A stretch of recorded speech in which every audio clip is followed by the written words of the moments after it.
Сәлем, сәлем. Қалжылдарың қалай? Бүгін біз екінші сабағымызды бастаймыз. Тақырыбымыз температура және оны өлшеу әдістері екен. Енді бір ғалыммен бірден танысып кетейік. Бұл бізде Андерс Цельсий.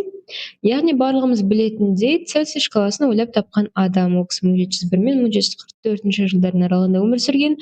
Яғни өте аз 43 жылдың ішінде осы Цельсий шкаласының термометрін ойлап тапқан екен. Жалпы ол кісінің ғылымға тастап кеткен еңбегі өте елеулі деп айтсақ болады. 43 жыл өмір сүріп, осыншама өзінен із қалдыру өте мақтануға тұрарлы, еленуге тұрарлық іс деп ойлаймын. Барлығымызға осылай физиканың түбіне тереңдеп, белгілі бір дәрежеге жету бұйыртсын. Ал енді тақырыбымызды бастайық. Температура бізде дененің жылулық күйін сипаттайтын физикалық шама екен. Яғни жалпы температураны біз күнделікті өмірде өте көп қолданамыз. Мысалы, егер біреу қызуатып қалатын болса, температурасы жоғары көтеріліп тұр, немесе үсіп қалатын болса, денемнің температурасы түсіп кетті деген сияқты ұғымдарды қолданамыз. Немесе дала ыссы болып тұрса, дала 37 градус ыстық болып тұр деген сияқты. Барлығымыз температураның не екенін білеміз деп ойлаймын. Жай ғана оның бір физикалық сипаттамасын жазып ала қойыңдар. Кейін термометр бұл дененің немесе қоршаған ортаның температурасын өлшеуге арналған аспап. Яғни біздің кәдімгі өзіміздің қызуымызды, температурамызды өлшейтін бір аспап екен. Оның түрі қандай екенін өте жақсы білесіңдер деген үміттемін. Енді осы жерде бір ұғымға тоқталып кетейік. Бізде жылулық тепе-теңдік деген уақыт өте келе жанасқан денелер бір температураға келеді деп айтады екен. Ол қандай? Яғни екі дене бір-біріне жанасып тұрса, осылай бір-бірімізге қолымызды жабыстырып тұрсақ, онда қолымның осы беті мен алақаным бір температураға келеді. Ол бүкіл заттарға солай жұмыс жасайды. Яғни ыссы зат пен салқын зат бір-бірімен жанасқан кезде екеуі де бір орта температураға келеді деген сөз екен. Бұны басқаша бір примерлермен берсек болады. Біздің температурамыз көтеріліп тұрады ғой. Біз ауырған кезде, балалық шағымызда анамыз бізге не істейтін? Салқын сумен кәдімгідей орамалды денемізге басатын. Біздің денеміздің температурасы түсу үшін. Ол дәл сондай. Яғни салқын зат біздің ыстық денемізбен жанасқан кезде екеуі бір температураға келеді, яғни біздің температурамыз денеміздің температурасы түседі екен. Жылулық тепе-теңдік дегеніміз осы. Енді бізде барлығымыз білетін шкалалар бар. Жаңа біз Цельсий шкаласы туралы айтып кеттік. Оны Цельсий деген кісі ойлап тапқан болса, Кельвин шкаласын бізде Уильям Томсон деген тағы да бір ғалым ойлап тапқан болатын. Және Кельвин шкаласының ең басты бір ерекшелігі, Кельвин шкаласында 0, яғни 0 Кельвин деген бір температура өлшемі, ол әлемдегі бүкіл зат жалпы бар болуын тоқтататын дейін. Бүкіл зат тіршілігін тоқтататын температура, ол бізде абсолют 0. 0 Кельвин деп жазамын. Бұл бізде абсолютті 0. Яғни тіршілік тоқтайтын температура.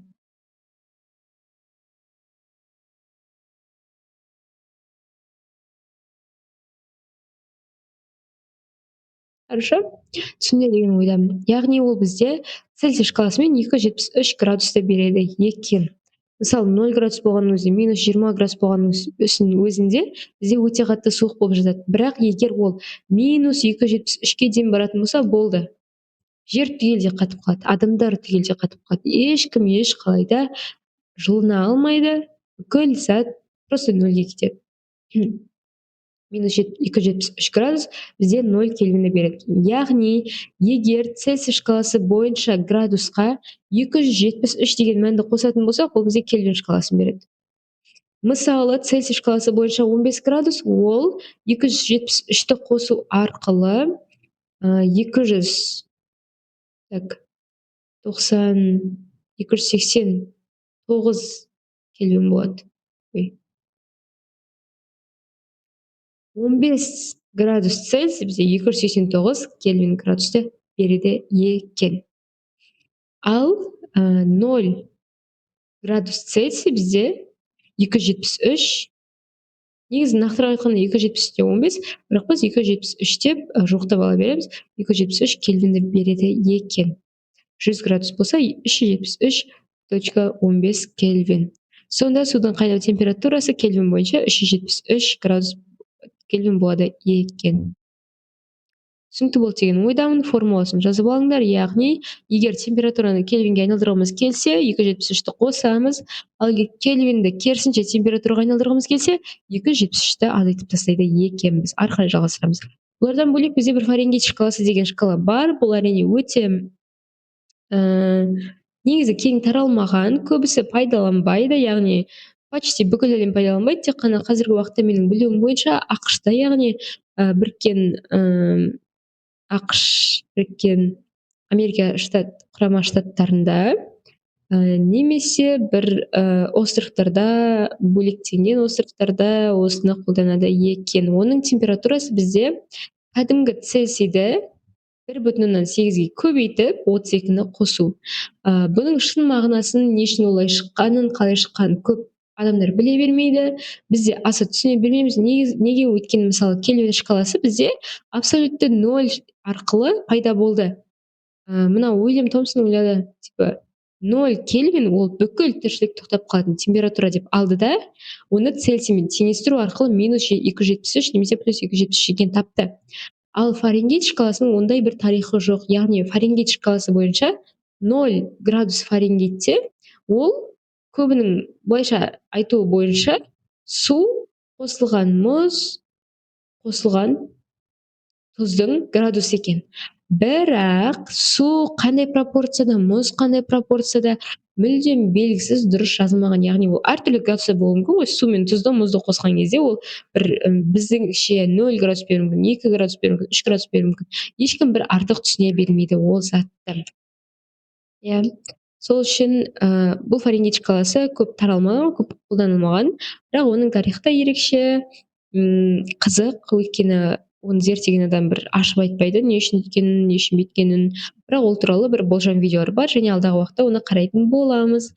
Сонда да осы Фаренгейт шкаласын біз жазып алайық. Формуласы міне осы жазылғаны бойынша, ал егер түсінікті болсын десеңдер, белгілі бір енді X Фаренгейт шкала ғой, бірдеме-ақ қояйын, бір X дей салайын. Ол бізде 1 градус Цельсийді алып 1,8-ге көбейтіп 32-ні қосқанда Фаренгейт шкаласы бойынша белгілі бір градус шығады екен. Енді практика жасайық, кейін видео көреміз. -20 градусты, +37 градусты біз температура мөлшерін кельвинге ауыстыруымыз керек екен. -20 градус Цельсий бойынша 273-ті қосқан кезде бізде 253 кельвин шығады екен. Келесі 37 градус Цельсийді 273-ке қосқан кезде бізде қанша шығады? 310 кельвин шығады екен. Түсінікті болды деген ойдамын. Енді керісінше кельвинді ауыстырайық. 300 кельвинді Цельсийге ауыстырғымыз келсе, 273-ті азайтамыз, бізде 27 градус Цельсийді береді екен. Енді 100 кельвинді айналдырып көрейік. 100 кельвиннен 273-ті азайтқан кезде -170. Дұрыс қой. -173 градус Цельсий бойынша мән шығады екен. Келесі 673 кельвиннен 273 кельвинді азайтамыз. Сонда бізде 400 градус Цельсий мән шығады екен. Қалай осыны түсініп алдыңдар деген ойдамын. Үй жұмысында тағы практика болады, соны шығарып келіңдер міндетті түрде.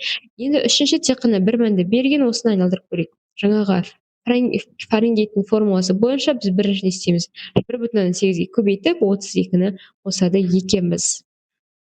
Мына жерде бізде 72 шығу керек. 72-ге қосамыз 32-ні, 104 градус Фаренгейт бойынша бұл соңғы мәні болады екен. Яғни біздше 40 градус ол Фаренгейт бойынша 104 градусқа тең болады екен. Және Фаренгейттің бір ерекшелігі деп айтсақ болады. 32 градус Фаренгейт бойынша біздше 0 градус Цельсий. Яғни бұл мұздың еру температурасы. Немесе 273 кельвин. Бұл мұздың, бұны міндетті түрде жазып алыңдар, мұздың еру температурасы. Осымен сабақ аяқталды. Енді бір қосымша видеоны көрейік. Қызық болса міндетті түрде қараңдар, бірақ видео орыс тілінде, сол үшін кішкене түсініксіз болуы мүмкін, бірақ көруге өте тұрарлық видео деп ойлаймын. Ал қарайық.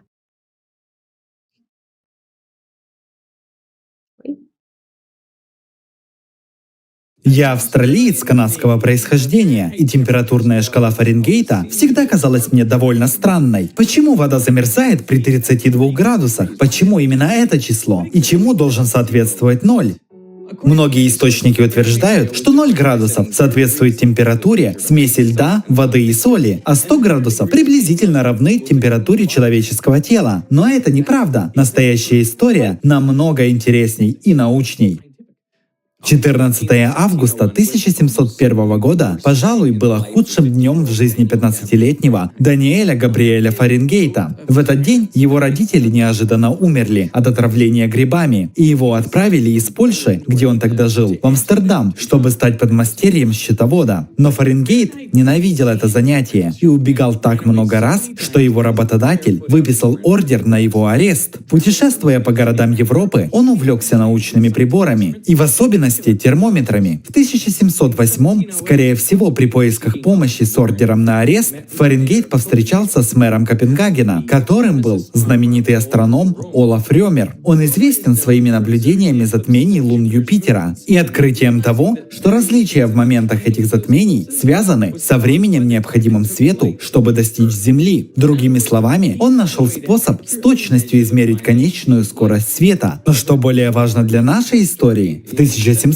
году Рёмер не мог покинуть дом из-за сломанной ноги. Чтобы скоротать время, он придумал новую шкалу измерения температуры, в которой 7,5 градусов отвечали замерзанию воды, а температура тела равнялась 22,5 градусов. Это может показаться странным, если не принимать во внимание, что Рёмер хотел, чтобы температура кипения воды равнялась 60 градусам. Будучи астрономом, он привык делить все на 60. Так что, если вы возьмете эту шкалу, разделите ее напополам, еще раз напополам и еще раз, вы получите температуру замерзания воды на 1/8 шкалы, а температуру тела на 3/8. Таким образом, Фаренгейт при их встрече в 1708 году узнал о шкале Рёмера и принялся использовать ее как свою собственную, изменив ее немного, так как считал дроби неудобными и неэлегантными. Поэтому он поменял эти значения на 8 и 24. Это и было подлинной шкалой Фаренгейта. Некоторое время он изготавливал термометры с этой шкалой, но затем, в какой-то момент, он решил умножить все значения на 4, установив температуру замерзания воды на знакомые некоторым из вас 32 градуса, а температуру тела на 96. Точно неизвестно, зачем он это сделал. Возможно, он просто хотел большей точности измерений, но я думаю, что была и более важная причина. Фаренгейт был прекрасным изготовителем научных приборов. Показатели его термометров всегда согласовывались друг с другом. Во времена, когда это было невообразимо. Он ввел ртуть в качестве жидкости для измерений, которая хороша намного более высокой точкой кипения, в отличие от спирта, используемого в других термометрах того времени. За эти достижения он был посвящен в Лондонское королевское общество. Мы знаем, что он читал работы Ньютона, Бойля и Гука, где он бы обязательно повстречался с идеей, что изменение температуры на 1 градус могло бы соответствовать фракционному увеличению объема жидкости, используемой для измерения. И сегодня увеличение температуры на 1 градус Фаренгейта увеличивает объем ртути на 1/100000. Совпадение ли это? Скорее всего, мы никогда точно не узнаем, потому что, будучи изготовителем приборов, Фаренгейт держал в секрете свои техники. Но я думаю, что имеющиеся данные подсказывают нам, что это совсем не совпадение.